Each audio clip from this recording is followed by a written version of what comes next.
everyone, mega love shoutout po sa inyong lahat. Ayan, so para po sa mga bago dito sa aking channel, my name is Lisa, I am from Philippines, I'm currently working and living in Romania. I am permanent resident here, meron po akong sariling agency, at meron din po ako mga partner sakaling kailangan ko ng backup. So, rest assured po na legit tayo. So, para sa inyo na mga kababayan, na mga kapwa ko OFW, na gustong pumunta dito sa Romania, ay shout out po sa inyong lahat. Ayan. So, marami sa inyo ang nagtatanong, marami sa inyo ang nagme-message. Kasi, ang mga updated, believe ako nagtatanong, ang ating mga kababayan, na mga updated about dito sa Europe, kung affected daw ba ang mga kababayan natin or mga kapwa OFW natin, kung affected ba tayo sa tinatawag na pagbabago ng entry at exit system ng Schengen dito sa Romania. Alam nyo mga kababayan, napakaganda po ng tanong na ito. Kasi alam nyo, sa totoo lang, isang rason ito bakit binago. Dahil po sa cases ng mga runaway. Marami po tayong mga kababayan na gustong pumunta dito sa Romania. Kunwari, gustong pumunta dito sa Romania para magtrabaho. Okay? Pero, nakaplano na sila. Nakaplano na sa mga utak nila na pagdating dito sa Romania ay magja-jump sila sa ibang European country. Okay? Hindi nila iniisip ang kagagawan ng isang Pilipina ay affected tayong lahat. Okay?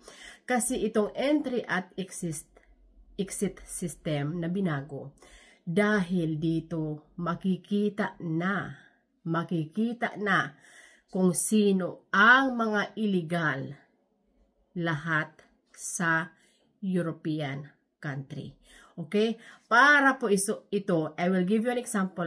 Meron po tayong example. Halimbawa po, pumunta ka dito sa Romania at iniisip mo, pupunta ako sa Romania. Pagdating ko doon, magra-run away ako sa aking employer na gumastos sa akin at pupunta ako, for example, sa Spain.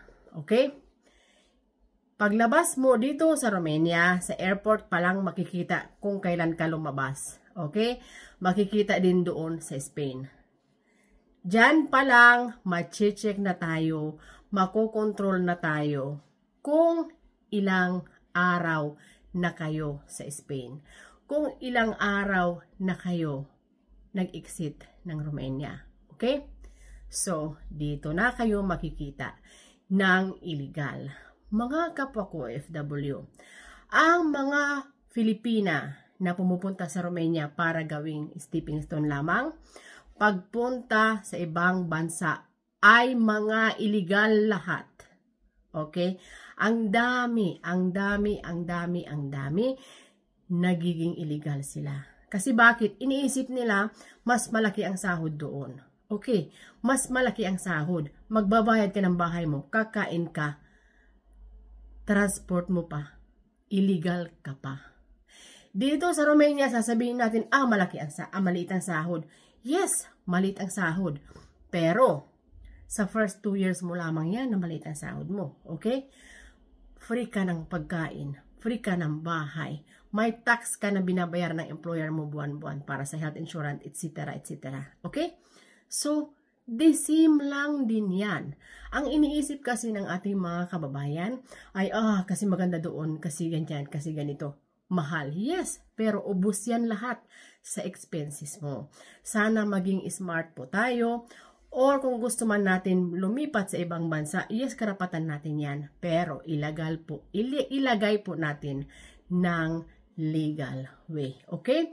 At sa mga kapwa ko OFW na gustong pumunta sa Romania, hindi po kayo affected nito. Kasi legal kayong papasok sa Romania. Okay?